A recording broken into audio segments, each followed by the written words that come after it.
तो मेरे लिए तो बड़ी बात है, मंच पे इतने सारे लोग बैठे हैं। तो डॉक्टर लव निरंजन जी ने जो बात कही, संजोग है, ये मोहब्बत का पैगाम है और ये अधिकारों की लड़ाई है। एक दो दिन पहले एक मुस्लिम समाज के जिम्मेदार व्यक्ति ने हमको फ़ोन किया और बहुत भावुक नज़रिए से हमसे बात कर रहे थे। वो कह रहे थे, निराला जी मैं आपको दिल से आभार आपको व्यक्त करता हूँ, आपको धन्यवाद देता हूँ। अन्य और शब्दों में उन्होंने कहा कि मैं आपका बहुत प्रशंसक बन गया हूँ, मैं बहुत आपको धन्यवाद देता हूँ। तो मैंने कहा आपके इस सम्मान के लिए मैं आभारी हूँ, लेकिन क्यों? तो उन्होंने कहा कि निराला जी आज जो देश के हालात हैं, उत्तर प्रदेश के जो हालात हैं, मुस्लिम समाज का कोई नाम नहीं लेना चाह रहा है और आपने डंके के चोट पे कह दिया कि दलित मुस्लिम अधिकार सम्मेलन करने का आप लोगों ने जो ऐलान किया है, इससे दोनों समाज का जो भाईचारा है वो बढ़ेगा। इस पैगाम को जो आपने दिया है, इसलिए हम लोग आपको धन्यवाद दे रहे हैं।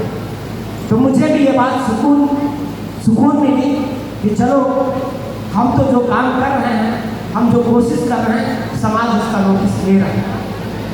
और बहुत सारे पत्रकार साथियों ने भी हमसे कई दिन से लगातार सवाल कर रहे हैं, मैं लगातार इसी क्षेत्र में काम कर रहा हूँ, कई दिन से लगातार पत्रकार साथी बोल रहे हैं कि निराला जी दलित मुस्लिम अधिकार सम्मेलन, अधिकार की आप बात कर रहे हैं, आज़ादी के 75 साल बीत चुके हैं और अभी भी आप अधिकार की बात कर रहे हैं। सरकार तो कह रही सबका साथ सबका विकास और आप अधिकार की बात कर रहे हैं। तो मैंने कहा हाँ, ये बात है कि आज हम अधिकार की बात कर रहे हैं।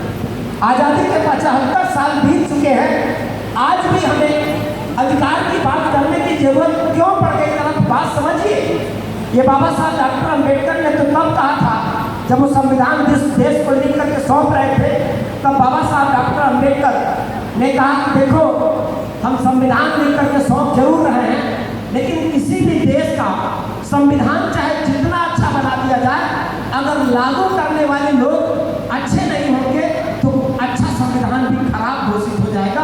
और आज भारत के अंदर यही हुआ। बाबा साहब डॉक्टर अम्बेडकर ने जो संविधान लिखा वो पूरी दुनिया के संविधानों का निचोड़ है और पूरी दुनिया के संविधानों से बेहतर संविधान बाबा साहब डॉक्टर अम्बेडकर ने भारत का संविधान बनाया।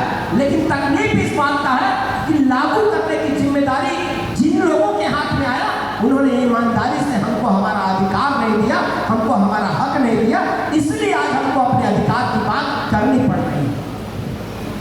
वोट के मामले में वोट का अधिकार मिला। बाबा साहब ने कहा कि जो संविधान में आपको हम अधिकार दे रहे हैं, कई अधिकार तो आपको आसानी से मिल जाएंगे, लेकिन कई अधिकारों के लिए आपको संघर्ष करना पड़ेगा और आज हम वही कर रहे हैं।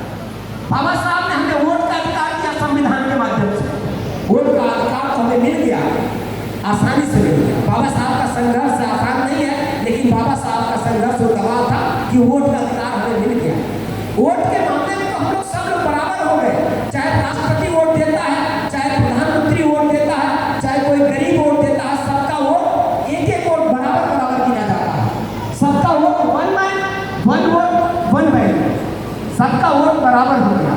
लेकिन साथियों, कभी आपने सोचा इस बात को कि वोट के मामले में तो हम बराबर हो गए, लेकिन जमीन के मामले में आज भी हमको समान अधिकार नहीं मिला। किसी के पास 1000 एकड़ जमीन तो किसी के पास 2000 एकड़ जमीन, किसी के पास 5000 एकड़ जमीन और गरीबों के पास 1 डिसमिल जमीन भी हमारे देश के अंदर नहीं है। हमारा गरीब तरस रहा है। इस अधिकार की बात हम कर रहे हैं, इस अधिकार की बात कर रहे हैं और ये सरकार गरीबों को अधिकार नहीं देना चाहती है। हम लोगों ने 1 एकड़ जमीन का आंदोलन चलाया है।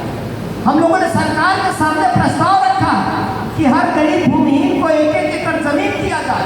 तो जब ये सवाल रखा तो कई लोगों ने कहा कि निराला जी 1-1 एकड़ जमीन, 1 एकड़ जमीन आएगा कहाँ से?